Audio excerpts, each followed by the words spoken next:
Okay, ma'am. Hello, everyone. Welcome to this platform. This is season 3, episode 21. We are partnering with Sustainable Development Goals series, and this is new this time again. I'm your host, Aarti Baglikil. I am AIF SDG 4 Global Ambassador and CBSE resource person. So today we have respectable speakers on the board from All India Educators Forum, Ms. Shivi Arora, Dr. Vaishali Gai, and Dr. Priyam Shukla. Welcome to this session, ma'am. Today's topic of discussion is sustainable cities and communities. So, of course, SDG 11 and we educators always integrate every SDG with SDG 4, that is quality education. So, let's begin our session with what is this SDG 11 is. So, for this, I'm going to invite Dr. Vaishali. Yes, ma'am, please. So, good afternoon, everyone, and thanks, Aarti ma'am, for giving me this opportunity. So, since today we are going to start with a session based on SDG 11.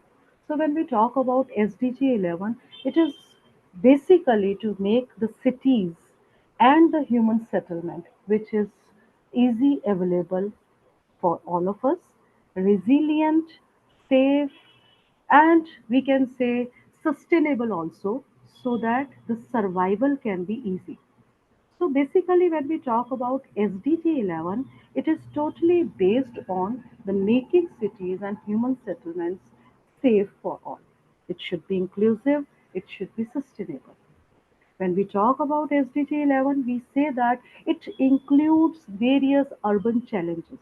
And when we talk about urban challenges, it includes overcrowding because now we observe that a lot of people are now migrating from rural area to urban area. So we observe that it is overcrowding in the urban areas. That is our big challenge. Then we are having pollution. Since overcrowding is there, lot of transportation is there, lot of industrialization is there, and thus will be having a pollution change and as a challenge in environment. Similarly, inadequate housing and poor infrastructure is one of the biggest problem that we are facing and we need to discuss. And here SDG 11 is all about to overcome these issues. We know that by 2050, it's a research that most of the world population, we can say around 70% of world population will be migrating towards the urban areas, and that causes overpopulation. So the people living over there, they may suffer with this rapid urbanization, which may lead to the traffic congestion, the pollution problem, the environmental problems, and various air pollution hazards. It not only includes this various environmental hazards, but at the same time, it also includes the inadequate public services also. Because when lot of population is there, definitely we have to uh, overcome with these issues also. So we require some sustainable cities also to reduce this inequality. We have to fight the climate changes and improve the quality of life. So when we talk about this, we should know the key targets of this. And the first important key target of SDG 11 is affordable housing, because that is the basic necessity of all person. The person living in urban areas, the housing is one of the major challenge, and we need to ensure easy access for all to have the safe, affordable, and definitely adequate housing and basic services. So we need to upgrade even slums also for this. So our first target is affordable housing. After this, we may have next is sustainable transport.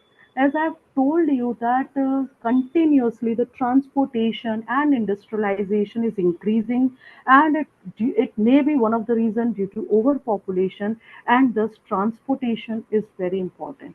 So sustainable transportation is also one of the important aspect we need to make available free access for this also. Then another thing is we need to improve the urban planning and management also for prior arrangement and adequate supply to the basic services. The most important concern is about the safety concern and crime also, that is continuously increasing day by day, and that should also be our main concern in cities and urbanization. So what we can do, how we can contribute. Few points I just want to discuss. Like one we are having is we can reduce the pollution by using the public transport. We can use the carpooling, so that like the same group of people are going to same place, so they can use this carpooling. So that is one of the very common way by which all of us can contribute and reduce the pollution action. Similarly, when we talk about environmental hazard, definitely we need to conserve.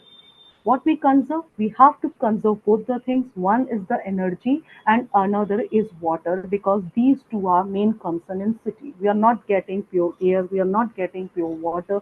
So we need to get conserve these things, energy, water. Another important thing is about waste management. So when we talk about waste management, we need to consider three R's: reduce, reuse, and recycle. Considering these, we can contribute our journey. So this SDG journey can be made purposeful for and with your support. Thank you, ma'am. Perfectly said, Dr. Vishali. And last but not the least are 3 hours. So we are inculcating 3 hours into our learning system since long, and it is nothing new, but still it is somewhere new when we always keep on emphasizing. So idea here is reduce, reuse, and recycling is very important part of life nowadays, and keeping this SDG 4 and SDG 11 in view altogether, because this pollution constraint and urbanization constraint, all these things are interrelated, and we need to take a call for an action. And for this, I'm going to invite Dr. Priyam Shukla for this. Yes, ma'am, please. Thank you, Aarti ma'am. When we talk for call for an action, like Vaishali ma'am has already told, by 2050, 70% of the world will not have appropriate place to live. So that is because urbanization is increasing at such a rapid pace that we have to inculcate in our education system so that our students are prepared for the future coming challenge. Like if we are implementing, embedding SDG 11, what will happen? Students will be informed of the future challenge. It won't be that all of a sudden they are realizing, oh, this has happened and what would be the solution. They are prepared prior to it. So they would be active contributors and they would be realizing what they have to do. And this way, the cities that they would be making would be inclusive. I would be talking in the later slide about it. They would be resilient and they would be sustainable also. Now, when we talk about challenges, there are many challenges that are coming up. They have to be prepared for it.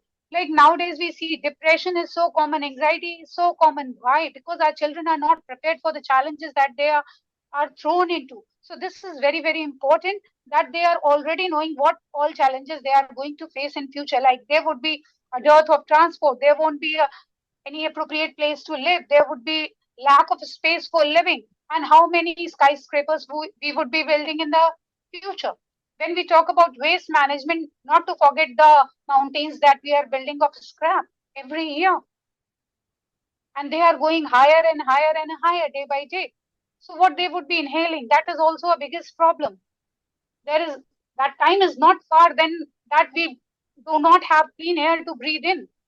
These are the challenges, the minute things that we have to see into it. Now, when we talk about it, we have to relate the linking local realities with the global goals. Ma'am, can we have the next slide, please? Thank you. When students are studying locally, they are understanding what problems they are going to face in their locality. So it would be like they would be relating it to the global problem, and then they would, when they you are facing any circumstance on your own, you are a better judge or a better problem solver. So they would be able to acknowledge it and find an appropriate solution to it. Like when we talk about carpooling, for example, people, especially in the metro cities, people take it as to their self-esteem. Why to have a carpool? Can I not afford my own car? I have enough money. No, it is not about money. It is about the saving of the fuel, saving the environment, lessening the carbon produce that we are doing every day. Like I was listening right now, a few minutes back, there was honking. There is too much of honking on the roads. Now we have to sensitize them about that. This connection, this local to global connection will nurture what? A deeper understanding of the future coming problems. So the children are more sensitive to our environment. That is very, very important for us to prepare our children to with that. Ma'am, can we have the next slide, please? Now, how I was talking beforehand also, how to develop this value, how you have to sensitize the children. So you have to have inclusive development. When we talk about inclusive development, as you can see in the picture, there is a picture of a inclusive development. You can see the hi-fi buildings are there, fully developed road is there, but also greenery is also taken account into. That is very, very important. We are not living in a desert where you do not have anything. We are having everything, and I must say, I have seen in many metro cities on these subways, etc. People have put up, the government has put up hanging plants. No, this is not enough. You are cutting trees and putting small plants. This is not the solution to it. You have to plant the trees. That is very important. Oxygen cannot be bought. And right now we are getting oxygen cylinders. That is because oxygen is available. What will happen when the oxygen won't be available for our kids? Can we imagine that kind of future for our children, for our students? No. So, along with it, ma'am will be talking, Shilpi ma'am will be talking about art integration. I would just give a glimpse to it that we should have certain projects which are sensitizing. We are talking about smart cities. Smart cities in what sense? Inclusive development, like the picture says. So, a smart city is not only having all the technical facilities available there, also it is sustainable in growth. It is also taking care of environment which is with us, which is very precious. That is very, very important. Now, it is not only that you are building the students or you are building the future leaders who are becoming good engineers, good doctors, good officers. No, they should have empathy in their nature, embedded in their nature, so that they are able to take care of their nearby areas, of their nearby people, of their families. That growing case of anxiety, depression will also decrease when we talk about it. Over to Aarti ma'am. Thank you so much. Thank you so much, ma'am, for the knocking statements. And I personally feel that yes, people take it on esteem when we give them such options. And nowadays, when you go into the classrooms, and even right from primary to the higher grades or in colleges, etc., when you discuss such things with children and students, so you get those options which you are actually looking forward, which we are discussing, because they are the youth who need this reinforcement, who need this reality check that this is the time, because they are the one who can bring the change. We are in an era where we are trying to convince the people, but they are the one who can actually bring the change. So yes, opting cycle is again a very interesting turning point in upcoming future, but let's see how this youth will bring the change. So quickly moving for the integration part, and we are going to integrate it in education system in our art integrated activities. And for this, I'm going to invite Ma'am Shilpi for this. Yes. Greetings, everyone. Thank you, Aarti ma'am. So now the time has come that as educators, what responsibility do we hold on to achieve the target of SDG 11? As it has been very well illustrated by my co-panelist, that what are the targets of SDG 11, and also that what we want in future to be done for all that. So as educators, do we really have responsibility that we need to inculcate these things through our students? And do we also believe that art is not only it is a medium which is or a powerful tool that has got a power to transform, inspire, educate our students? It can also help to build awareness. It can also involve the communities, and also foster those sustainable thinking amongst our students. So may it is not only that the art that can be used as a medium to upskill our students and think about their creative thinking and problem solving, but it can also do much more than that. So if I talk about visual arts, as many challenges of the urban cities have been posed by my previous speakers, that pollution, overcrowding, traffic issues, less green spaces, these are the issues that we need to sort on. Can we really think of the activities that we can plan and give it to the students? Imagine a student who is developing a smart city as a 3D model. In that case, the child is really going to be like more creative and putting his idea about knowing that how it can be really achieved in future, and slowly and gradually the child will build up these habits into himself and in his surroundings. So also I just want that you imagine this students making, or a group of students making these murals on the walls, or any kind of poster making or slogan writing competition, where they are going to explore real world urban challenges and express their idea for change through either their visuals, their posters, or it may be anything. It can be storytelling, it can be street plays, or it can be role plays within the classroom, depending upon the situation what we have.